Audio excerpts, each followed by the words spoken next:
السلام علیکم. السلام. میرا سوال یہ ہے کہ احمدیہ کو مکہ جانے کی اجازت کیوں نہیں ہوتی؟ یہ تو ان سے پوچھو جو نہیں جاتے. ہمیں احمدی کے اوپر اگر احمدی لکھا ہو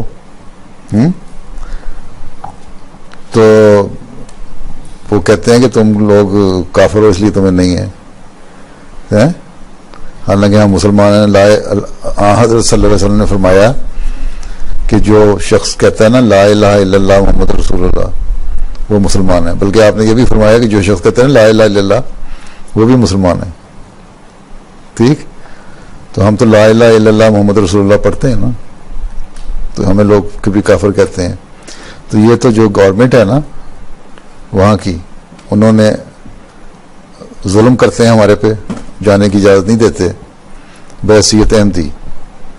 اگر پتہ لگ جائے کہ احمدی ہے, لیکن اس کے باوجود بہت سارے احمدی جاتے ہیں, حج کرتے ہیں, حج بھی کرتے ہیں, عمرے پہ بھی جاتے ہیں.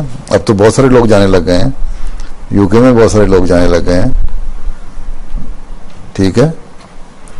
تو میں نے بھی کسی بھی ذریعے سے متبادل حج کروایا ہے, احمدی کو ہی بھیج کے اپنا حج کروایا, کیونکہ میں جا نہیں سکتا. اگر اجازت ہو تو چلے جائیں, کھلی اجازت نہیں ہے, لیکن احمدی جاتے ہیں حج کرنے کے لیے. ٹھیک. اور اگر یہ پتہ نہ لگے کہ احمدی ہے, نہیں تو وہاں ماریں گے, پیٹیں گے, نکال دیں گے. تو یہ تو ظلم کرتے ہیں جو نہیں جانے دیتے, ان کو حق کوئی نہیں پہنچتا.